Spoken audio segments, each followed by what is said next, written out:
Diyos mo po.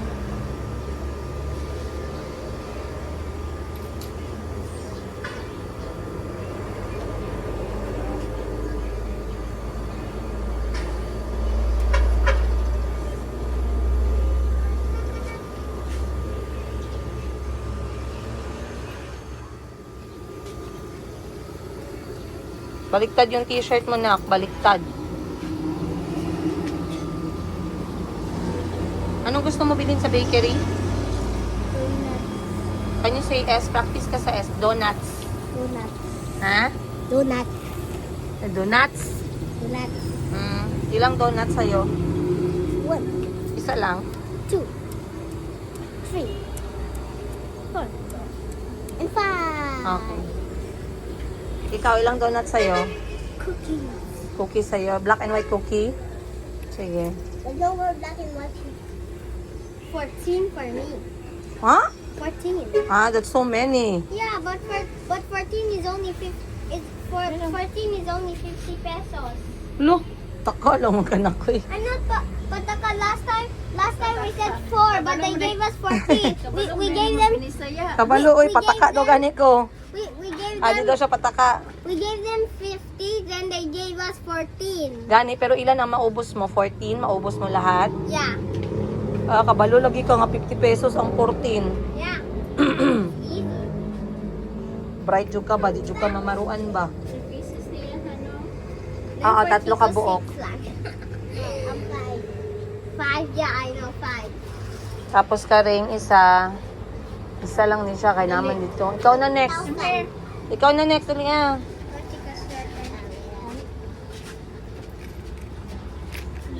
Mom, this is how you make it. Oo. Ah, dagdagin na lang na siya duwa kay basi. Ano, karang basi. Makaihi. Kaya ra na, dagan.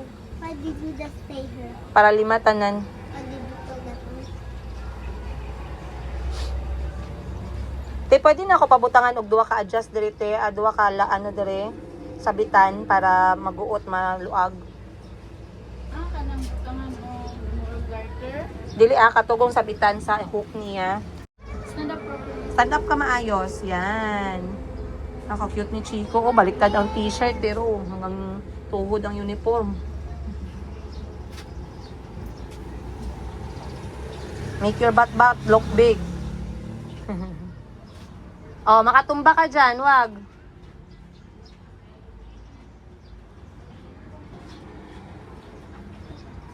Ang bayad, anite, pagkuha, te? Sige, salamat. Princess Higa, tas akong number.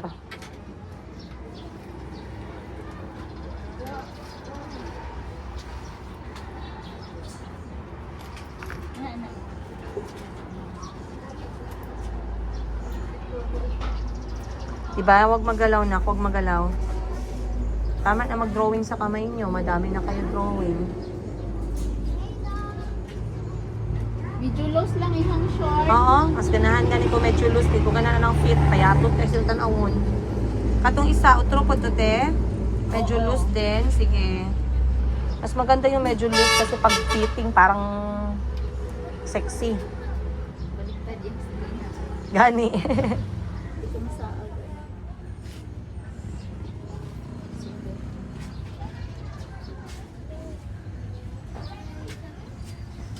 So, mahal din ang shorts kung wala sila itela. Okay, mahal naman ko lang tagpila ng metro sa nang saan yung ano nga tela. Panawagod. Twin eh. I don't know.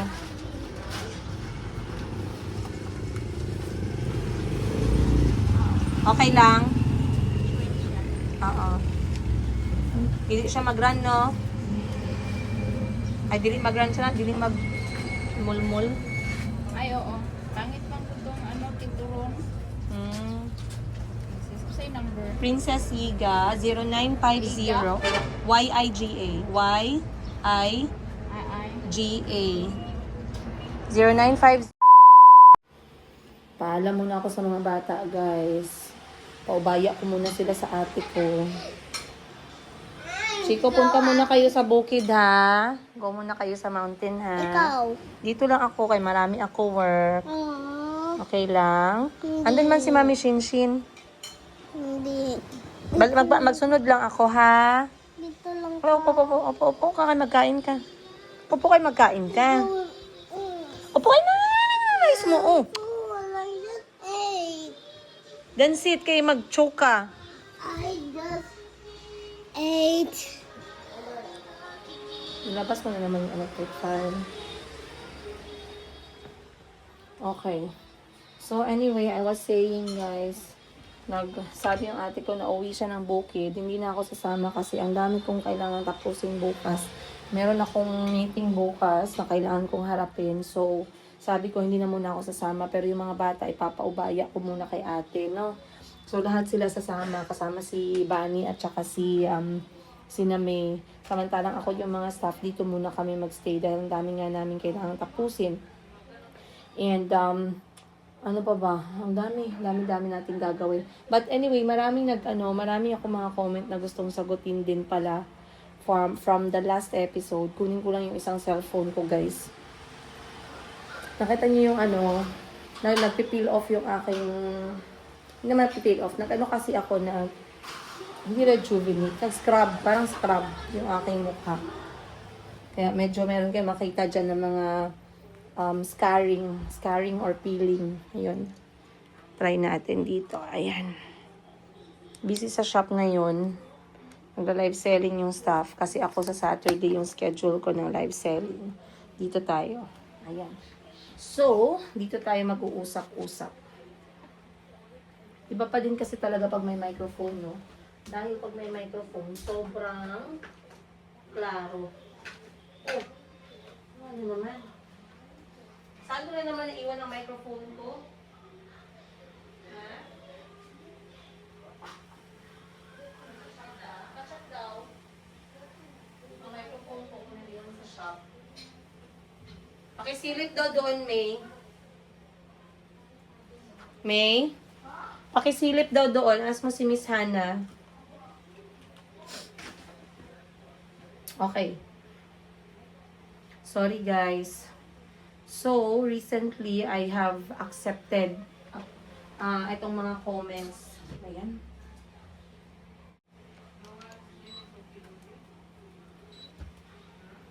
Okay. So, ang dami-dami kong natatanggap na comments, no, lately. And,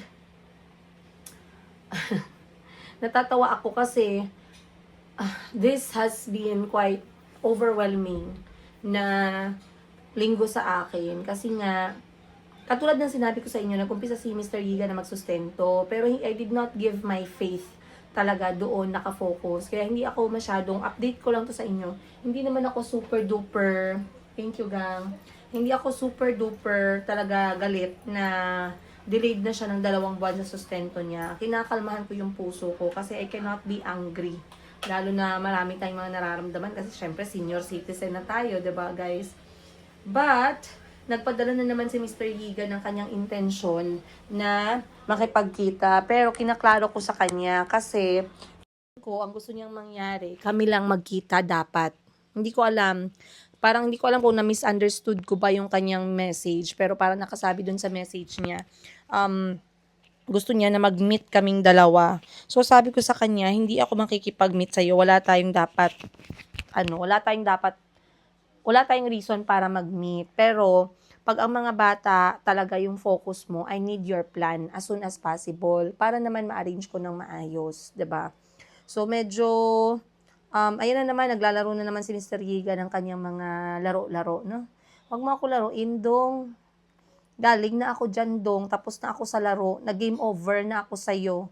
So, kung ano man yung mga plano mo, wag mo na ituloy yan kay wala kang patunguhan dyan.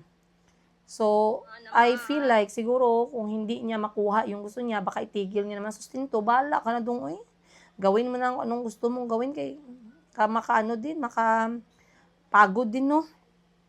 So, anyway, gusto ko pa ding mag-comment, kasi ang dami ko natanggap na comment dun sa, nung nagtanong ako sa inyo kung saan yung pinaka-part ng buhay namin na talagang nasaktan kayo, umiyak kayo, at sana part naman kayo talaga natuwa. Kasi sobrang daming comment dun, guys. Pero konti lang yung na-screenshot ko at napag-usapan natin. But anyway, gusto kong magpasalamat in advance kasi sa pag-share ninyo at panonood ninyo ng buhay namin ng mga bata. Ngayon, may nag-comment naman sa bago kong shinare sa inyo regarding sa mental health, no, mental check natin. Na sino ba daw yung vlogger na tinutukoy ko. Kung hindi niyo kilala guys, yung si Sir Gay Bean kasama yung mga kapatid niya. Natutuwa ako sa kanila kasi magkapatid story din, no? Tapos mataas yung respeto nila, pagmamahal nila sa nanay nila. So talagang nakaka-relate siya. Relatable yung kanilang unity ba, no? As magkapatid. Pero like I said, minsan talaga dun mo masasabi, may mga learnings ka sa ganung klaseng kwento ng buhay, no?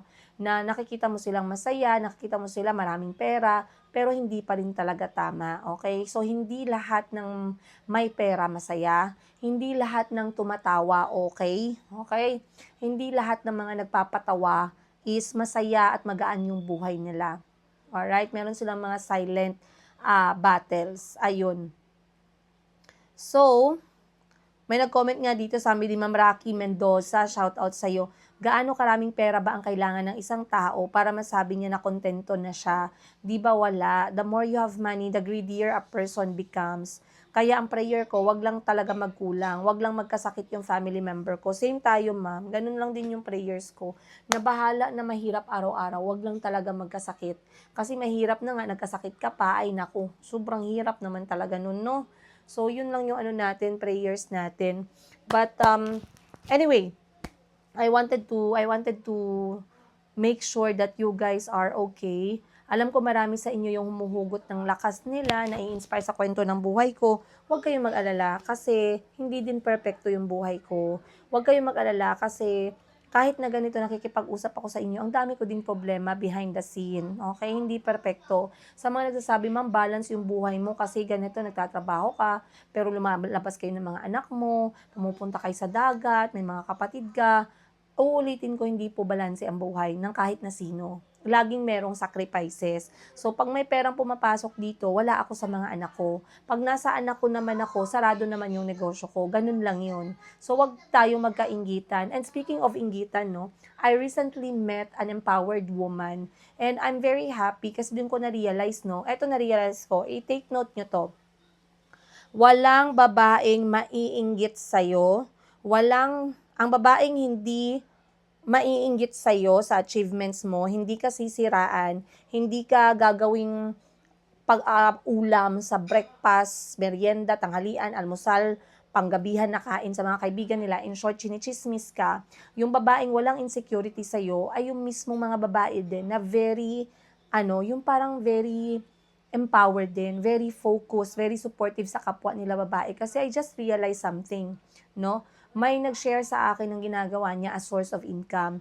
And you know what? The feeling, yung talagang na-amaze, yung unang feeling na nag-grow sa heart ko at saka sa utak ko, nung narinig ko yung source of income niya, is na-amaze ako sa kanya. I felt lucky and blessed na na-meet ko siya. Kasi I just realized na grabe, no? Grabe yung babae. Ang dami nating pwedeng gawing source of income, no? Pero, pag nakakilala ka ng tao o ng babae na mali yung mindset, mali yung utak, panis, no? Panis yung utak, utak kanal, utak talangka. Pag nagsabi ka ng strategy sa kanya or ng source of income mo sa kanya or nakikita kanya na umaangat ka kahit hindi naman nalata kasi hirap na hirap ka behind the scene, pero nakikita niya na bumibili ka ng ganito, bumibili ka ng ganyan, ang mararamdaman una ng taong yan o ng babaeng yan is inggit, sisiraan ka, ichichismis ka, magiging bitter siya sa every success story or sa my day mo, no? So, always choose who you want to be with. Always choose your circle. Yun nga yung sinasabi ko. To be honest with you guys, let me be, sasabihin ko to sa inyo ha, na-share ko na to long way back, pero sasabihin ko sa inyo ulit to. I used to have a big group of friends nung nasa high school ako, and a big shout out sa lahat na naging kaibigan ko sa high school, na hindi ko na sila kaibigan right after that day. Okay? Shout out sa lahat na naging kaibigan ko ng high school na talagang nilaglag nila ako guys ng bongga. High school pa lang kami. High school pa lang kami, sobrang hirap ng buhay namin. Talagang promise, kidlatan man ako ni Lord ngayon, ito yung pinaka game changer ko when it comes to friendship. Okay? Maaga akong natuto ng pagkakaibigan kasi high school ako, parang graduating ako ng high school. No, second year or first year, ang dami kong kaibigan, ang saya, kasi malaking friendship, di ba? Parang solid, 8 kami, ganun, 10 kami, ganun. Masaya, lagi mo silang kasama, pag kumakain, hindi ka alone, no? Pero nagkaroon ng kwento sa loob ng classroom. Hindi ko makakalimutan yung pangalan ng teacher kasi na-disappoint din ako sa teacher. Una, idol ko yung teacher, napakabait. Pero na-disappoint ako how she handled that situation. I was disappointed with the fact na, ay ganito pala, kahit na 8 yung kaibigan mo, pwede palang lahat sila ilalaglag ka kasi ikaw yung pinakamahirap sa inyo. 'Di ba? Imagine. So, pag, hindi ko alam kung nanonood yung mga kakilala ko dati, mga naging kaibigan ko dati, pero this has been a memory and it will always, remind me na to keep small circle of friends. I only call them my solid people. Yun lang yun, no? So anyway, may nangyari, parang may biglang nawawalan ng mga pitaka, ng pera sa loob ng classroom. Ako guys, pinakamahirap siguro ako sa classroom, or hindi ako yung pinakamahirap, pero ako yung pinakahalata na mahirap talaga. Alam niyo kung bakit? Nagdadala ako ng malaking Tupperware araw-araw sa classroom. High school ako. Hindi ako nagkaka-crush kasi nahiya ako magka-crush kasi nga ang buhay ko magbenta. Nagdadala ako malaking Tupperware. Ang laman ng Tupperware ko, pritong hotdog, pritong saging, pritong pinaypay na saging. Lagi ako nagdadala ng mga waffles, may asukal, 'di ba? Binebenta ko 'yan sa bahay during break time sa umaga tsaka sa hapon kapag gutom yung mga estudyante, mga kaklase ko. So, yung uniform ko, very madungis, madumi, makalat, talagang ganun, guys. Minsan, may mga langaw here and there, kasi syempre, di ba, matamis, ganun. So, talagang very obvious na mahirap talaga kami. Biglang nawawalan ng mga pitaka, ganito, baon, ganyan, nakikita na lang yung pitaka ng isang kaklase namin sa basurahan. To be honest, guys, sa lahat sa amin, parang 30 kami or 40 kami, ako yung kanilang pinagdiinan. Ako at ako lang talaga. At ang masaklap pa, yung mga kaibigan na tinuring kong kaibigan, lahat sila ako din yung pinpoint. Imagine, dahil lang ako yung obvious na mahirap sa aming lahat sa loob ng classroom. Kasi madami kaming mahirap, alam ko mahirap din kayo, no, yung mga nanonood ko na kaibigan dyan, alam ko din gaano kayo kahirap, pero hindi obvious kay meron kayong ginatawag na level na ginamaintain. Ako kasi wala akong ginamaintain, kay I already understood how hard life was at a young age. I was a scholar, nagbebenta ako para pang sariling allowance kasi kahit scholar ako, hindi naman provided lahat. Low-key na scholarship yun, okay? So, paano hinandle, guys? Dinala nila ako sa toilet para i-check yung buong katawan ko kung ako ba talaga yung kumukuha. Of course, it was not proven. Imagine they have embarrassed me in front of everyone. I will never forget this story. I will never forget yung mga kaibigan ko mismo na talagang nilaglag ako sa ere. Wala man lang kahit isa sa kanila na nagsabi, grabe ang tagal namin yung kaibigan, kahit piso 5 duling hindi yan nakialam.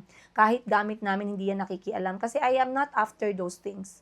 And katulad ng sinabi ko, kidlatan man ako ni Lord ngayon, guys, I learned my lesson from that day. Imagine, first year high school ako, 13 years old. After that moment, I kept very few friends. Parang 1-2 lang talaga. Okay? So, ang masaklap pa doon, very supportive din yung teacher na idol ko sana kasi napakabait. And I will never forget her face. I will never forget her name. I will never forget her, to be honest. So, sa lahat ng mga tao na yan, hindi ko sila makakalimutan talaga. Every time I see them, every time even I see them in social media. And walang apology, walang hindi man lang, walang na-prove, walang proven, wala man lang silang mga, tawag mo dyan, mga, mga signs, mga ganun. Wala talaga, guys. Gusto lang nila na may maturo sila. So, at that day, onwards, talagang napakalaking lesson yun sa akin and I will never forget. And again, I shared this story already, guys, way back sa mga vlog ko. Hindi ko lang alam kung narinig nyo na tong kwento na to, no? But after that, I promised myself that I don't need a lot of friends in my life kasi malaki yung chance na ilalaglag ka nila. And I even met recently, I met a new friend din, na ganun din yung story. Malaking group of friends din sila. Talagang parang feeling mo solid na solid. Pero yung mga edad nila, ganito na, mga nasa 30s na, ganito, ano. Ngayon, may ginawa silang something like negosyo, nagka-leche-leche, ganun din ang nangyari. Binagsak din nila yung isa, iniwan nila sa ere. And from that day onward, natuto din siya na, hindi ko pala kailangan na ganong klaseng friend.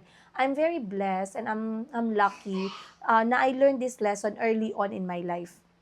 Okay, early on in my life. And I'm very blessed to tell you guys that some of the things that I learned, no, para sa sarili ko is because I've been through them. Hindi ko siya na-learn dahil sinabi sa akin ng someone na ganito, ganyan, iwasan mo yung ganito, ganyan, huwag ka madaming kaibigan, ganyan, hindi mo kailangan, no. Na-learn ko yan kasi lahat ng moments na yan sa buhay ko, napagdaanan ko, bumagsak na ako sa part na yan, bumangon ako, and I was carrying that lesson with me. Alam nyo, yung lesson na nanggaling sa experience, yun yung pinaka talagang na-engrave sa utak at sa puso at sa katawan mo.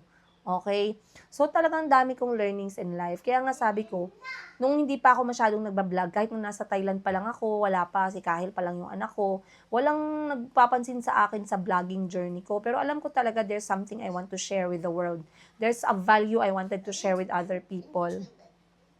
And like I said, as long as merong isa, dalawa sa inyo na kumakapit sa kwento ng buhay ko, go for the gold lang. Again, ako guys, Princess Giga, I'm a single mom.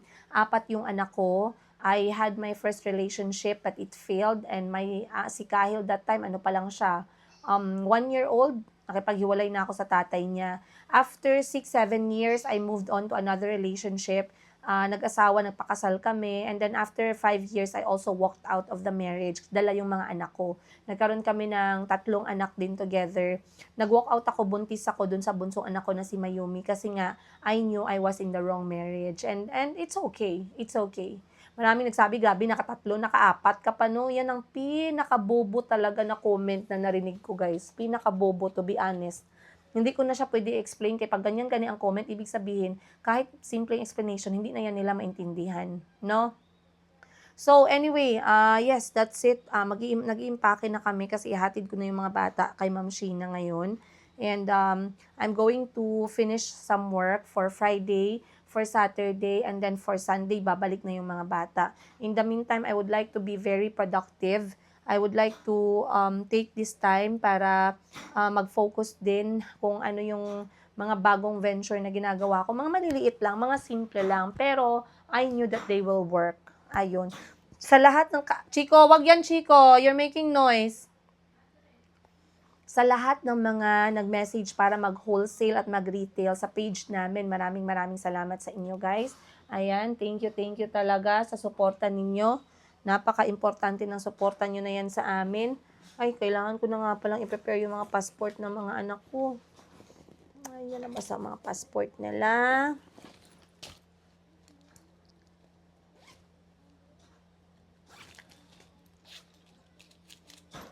Chico, wag lagi ganyan, Chico.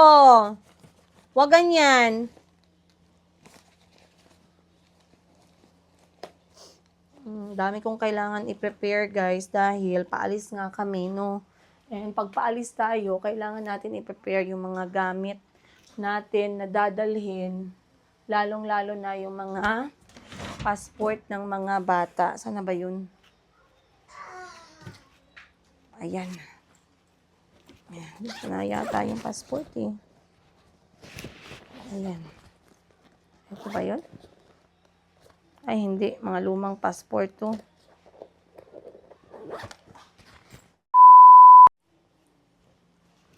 Okay.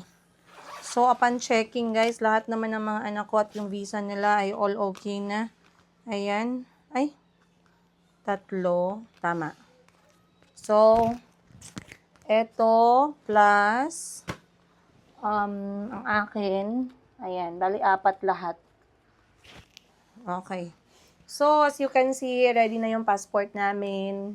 Lahat. Si Bunny din, ready na yung passport niya. 4. So, sa mga nagtatanong, by the way, no, kasi malapit na nga yung pag-alis namin ng mga bata. Sa mga nagtatanong, anong passport ng mga anak ko, Pilipino po lahat yung documents nila. As you can see, eto yung akin. Malalaman mo yung akin kasi very luma na, no? Ang kailan nga? Can you stop doing that with the door, please, Chico?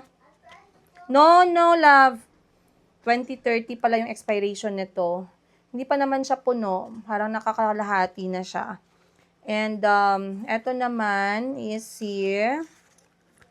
Kay Calby. Bago na tong passport ni Calby. 2030 din tong expiration nito. Naka-uniforme pa siya nung kinuha namin yung passport niya. And, eto kay Mayumi. Grabe, ilang araw pa lang siya nito, oh. 2029 naman yung kanyang expiration date. So, may 2 taon pa. May stamp na dito mga passport nila kasi si Mayumi, na-travel ko na siya ng Thailand. Nakapag-travel na siya ng Thailand sa passport niya. Si Calby, nakapag-travel na ng Thailand, nakapag-travel ng Uganda, nakapag-travel siya ng Ethiopia, nakapag-travel siya ng Kenya, nakapag-travel siya ng Rwanda. Madami din siyang napuntahan. And then, nakapag-travel siya ng, yun lang. And then, si Chico, ganun din. Kung saan nakapunta si Calby, napuntahan na din ni Chico. 2028 pala ito mag-expire kay Chico. So, 2028 mag-expire kay Chico. So, 2 taon na lang.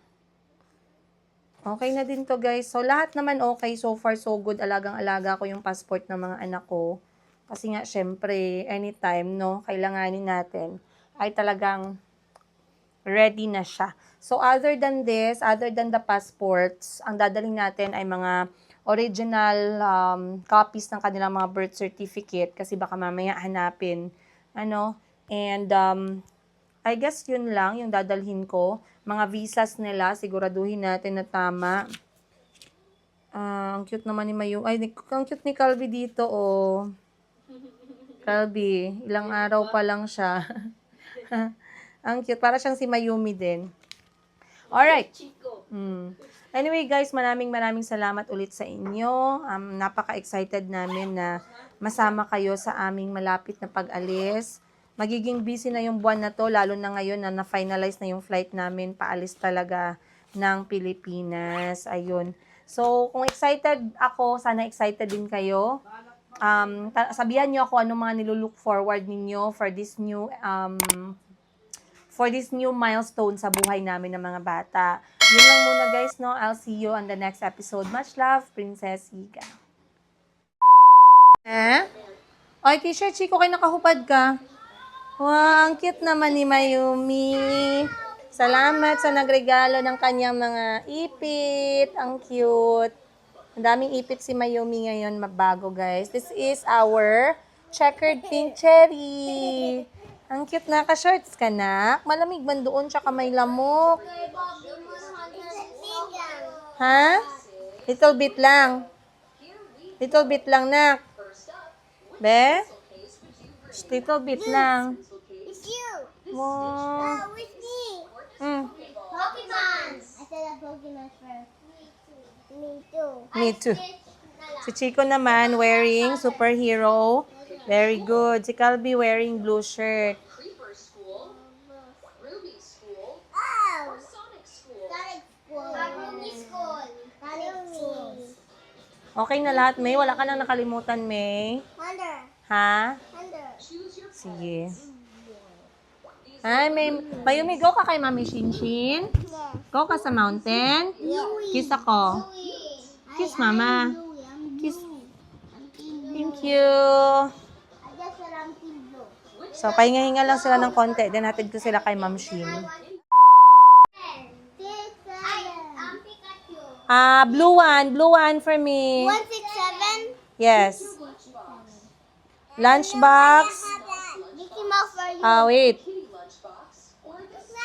Mickey Mouse. Hello Kitty ka. Mommy, Spider-Man. Hello Kitty. Sabihin mo Hello Kitty. Spider-Man. Minion scissors, Olaf scissors, or Nick scissors. Olaf scissors. Next. Mommy, Ova.